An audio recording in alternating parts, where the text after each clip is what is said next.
Let's start with this adventure at the bottom of Mount Kenya. I personally call it a heaven for wild animals, but it's also known as the Solio Reserve. It was such a beautiful morning, and the moment we drove into the reserve, we straight away saw two big rhinos having a conflict. It kind of felt like entering Jurassic Park at this time.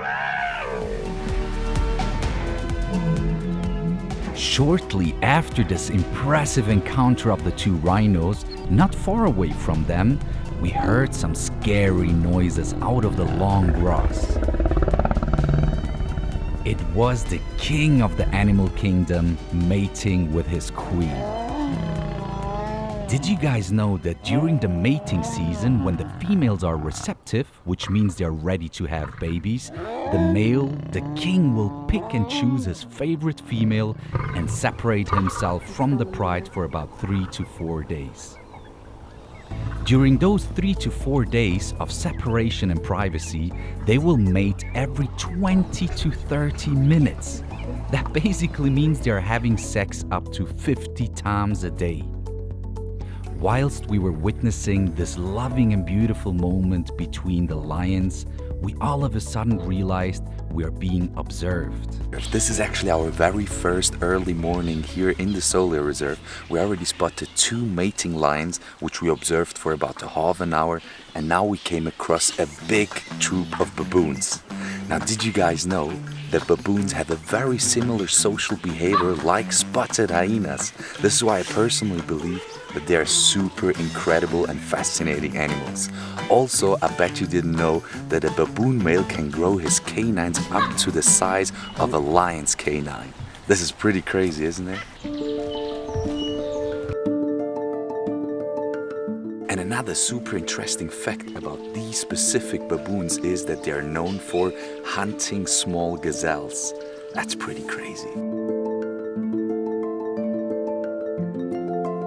Alright, that was amazing now, but we've seen enough of the baboons now and we want to go and find some other animals.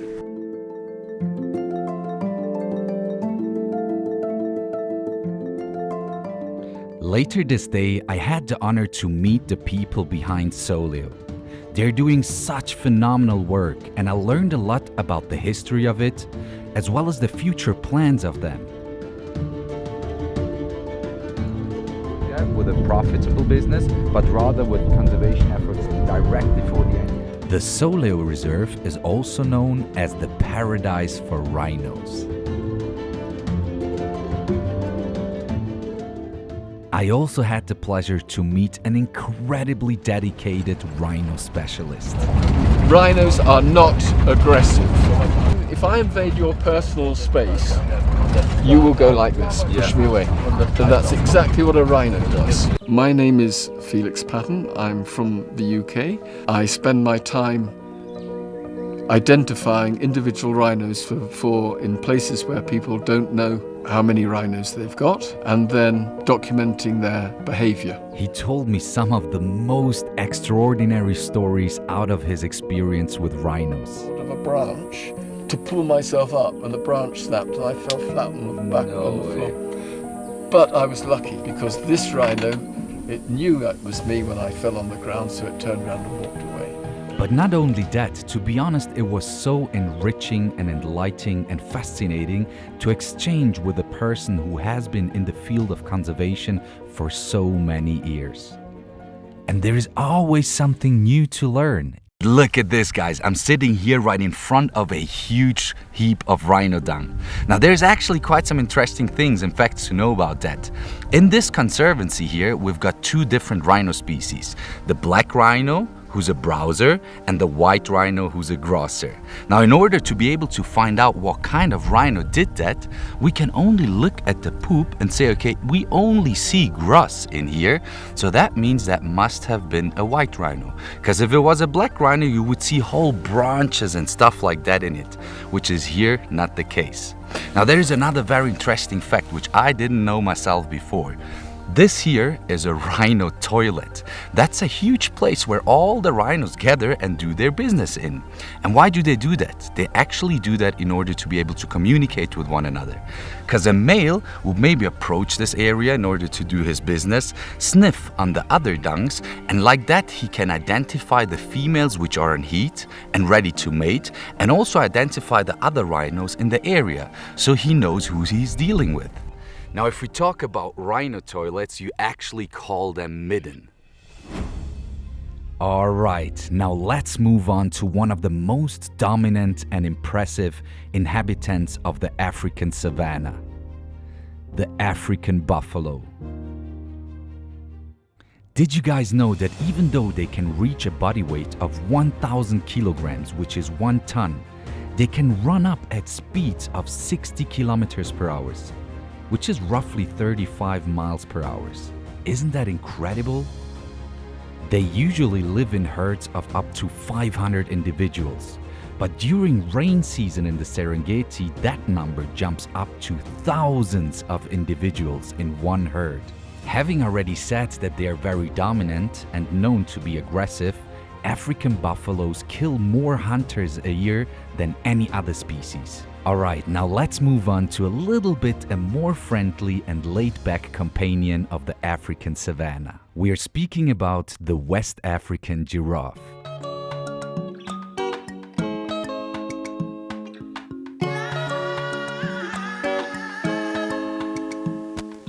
Did you guys know that giraffes can eat more than 30 kilogram food per day?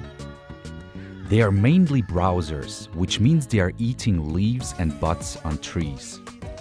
The most mind-blowing thing about eating giraffes is that they have a specially adapted tongue and mouth which allows them to eat thorny branches without getting poked. And it gets even crazier because giraffes produce such a sticky saliva that coats any thorns which end up in their mouth in order to protect their mouth and the digestive tract.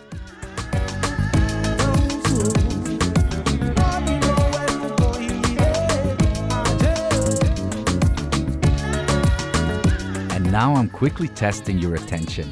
How many giraffes did you just see in this sequence? Comment in the comments below. It's just unbelievable what a huge biodiversity this place has to offer.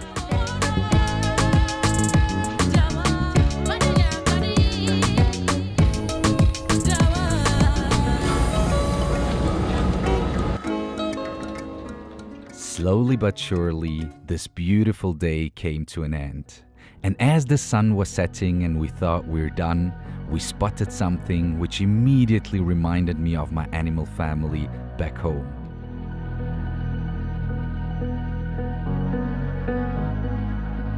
Yo guys, that's so cool. We just spotted 8 lion cubs. They're right behind me at the river edge. And the crazy thing is they actually never move away from the spot because there is a lot of other animals being a threat to them out there. So until they're not, you know, a solid size where they can protect themselves, they will always try to be in that security zone, that's how I call it, so that when something happens or something goes down, they can hide away in the bush again. Now the cubs are actually not alone here. The adult females are hiding away behind them in the riverbed. Now the cool thing is that whilst one part of the females are going out to hunt, the other females are taking care of the babies, and they do even babysit the offspring of other females. Isn't that cool? They're so social actually. It was impressive to see how gentle the big lions, the lionesses, as well as the king of the pride, was treating the little cubs. It kinda reminded me on my relationship with the lions, cause they definitely treat me much softer than they do one another.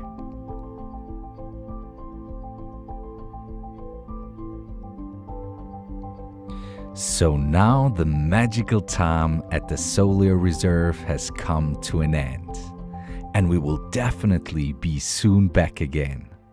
Alright guys, this was an incredible trip here in Kenya. I'm super grateful for everything we got to experience, but now it's time to hop on this plane and fly straight to Uganda, and there the chimpanzees are waiting for us.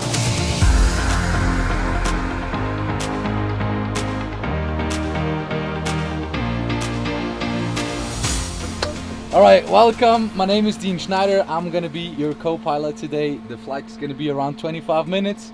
It's a beautiful morning. We got the Mount Kenya right to our right side, or your left side. And yeah, fasten your seatbelts properly and enjoy your flight. Enjoy. I gotta be honest, that came super unexpected, because the pilot was a huge fan of mine and he decided that I'll have the opportunity to literally fly the airplane. All right, ladies and gentlemen, I hope you had a safe flight, and we all wish you a safe journey. Yeah, safe journey. And now, ladies and gentlemen, welcome to Uganda. It was my very first time in Uganda.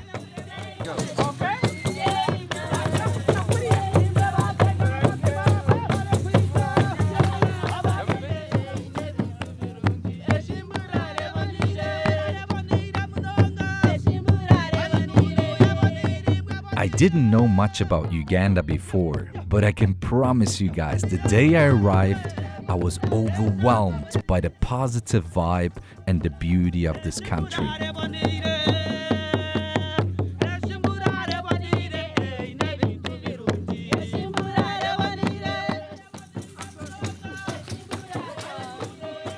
Alright guys, we just arrived in Uganda, and the first thing we're gonna do is go and see some longhorn kettles. And the most impressive thing about them, as the name is saying, is their horns. They are huge. Let's go and check them out. Favorite color in our culture. The longhorn kettles is the national animal of Uganda. This is why it was a must to just see them, experience them, and learn about them. You are calling a friendly calling. Okay.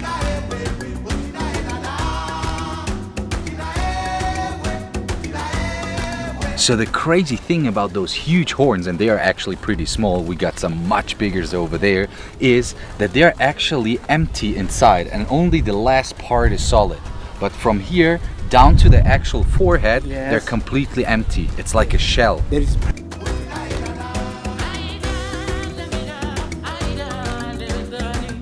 After we've seen now Uganda's national animal, I want to take you guys with me right into the jungle. Welcome to the incredible stunning Chimpundu Lodge in the middle of the Kibale forest. This place, guys, is so amazing. I literally felt like Tarzan being located in the middle of this forest. Alright guys, so we just entered the Kibale forest in Uganda and we're on the lookout for chimps. But this forest is also home to tons of other animals. Let's go and check them out.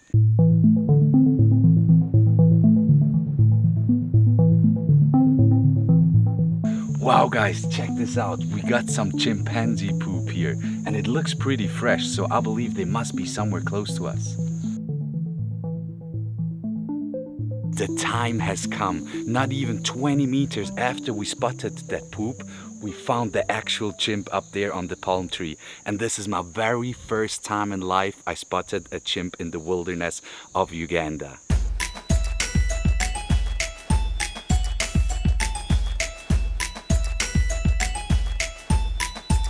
Now we just tried to find out how old he is. Chimps, they can get up to 50 years old.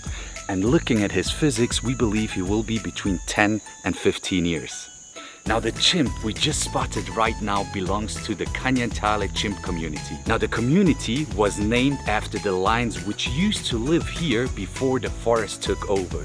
That's actually crazy. Now since he's up there feeding off the palm tree, that means the whole community must be somewhere in this environment. Let's go and find them. You cannot imagine how exciting and inspirational it was for me to walk on foot through the actual jungle. Now this, ladies and gentlemen, shows us that there's elephants in this forest. This is called a wallowing area, where they roll in the mud in order to cool down their temperatures and get rid of parasites.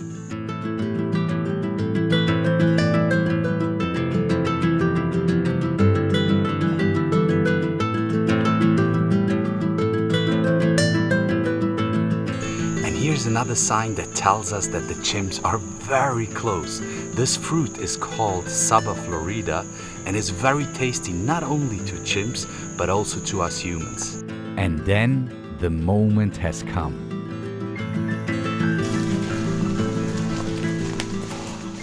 They are right there. They are right there.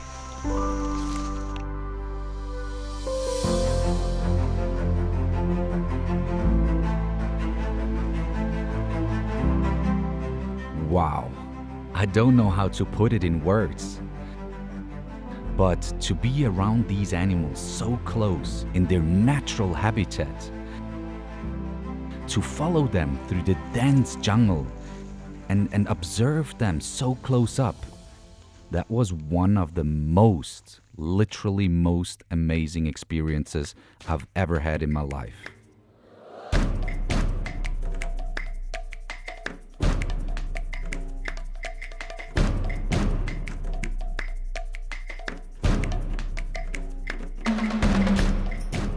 And I started imitating the exact same things they did.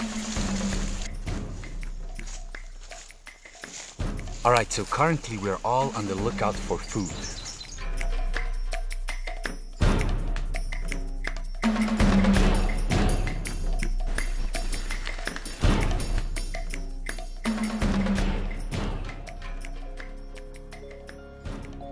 And finally we found some foods. Check them out right on top of the tree.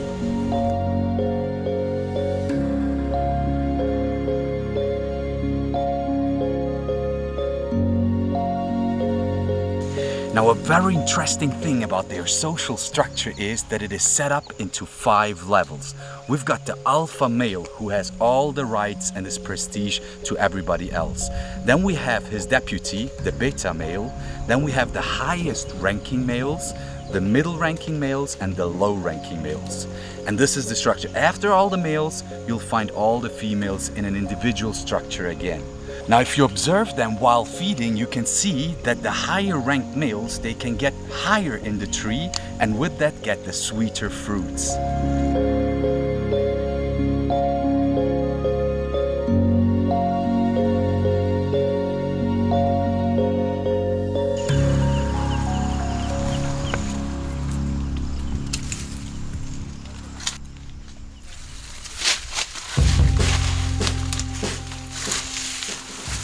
Later in the afternoon, when they were on the search for food, they moved out of the protected Kibale forest onto a farmland.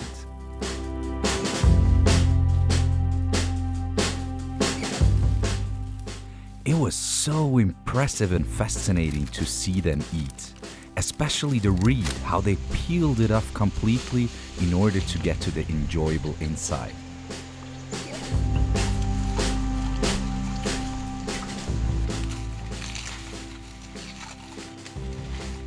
Their eating techniques are so incredibly intelligent and efficient. It was unbelievable to observe that. And every single time I looked into their eyes, they reminded me so much to us humans.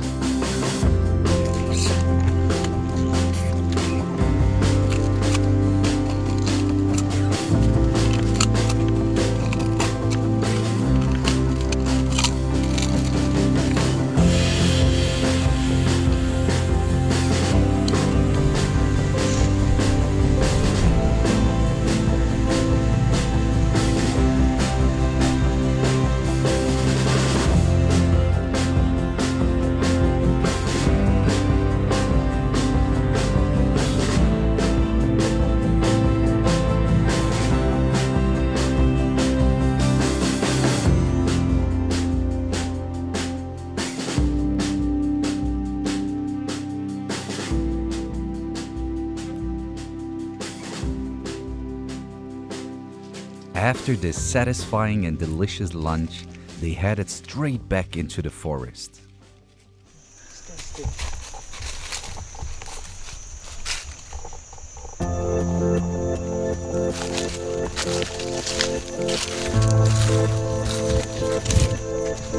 Wow, this is incredible, guys. We're just following them throughout the entire day, monitoring them in their natural habitat.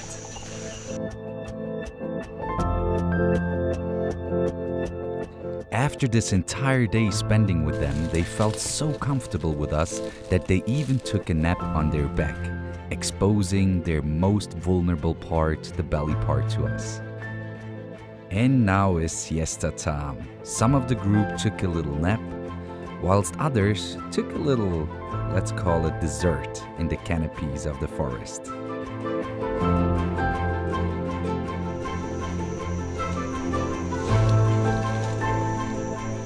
So you guys have just seen this boy over there eating leaves. They do eat a lot of leaves, but leaves also serve as tools to drink water and wipe their asses, as well as clean the wounds. They would squash the leaves, create some sort of a sponge, put it into the water, and then drink the water like that. We were actually supposed to spend another 2 days close up with the chimpanzees, as well as later on a full 4 days with a group of gorillas. But unfortunately, we had the outbreak of malaria, so the entire team felt sick, had to recover for almost a week, and then we flew back again. And one more time, a huge thank you to Madame Florence and her husband from the Chimpundu Lodge for taking such well care not only of myself, but the entire Hakuna Mipaka team during that malaria outbreak. The journey continues. See you soon.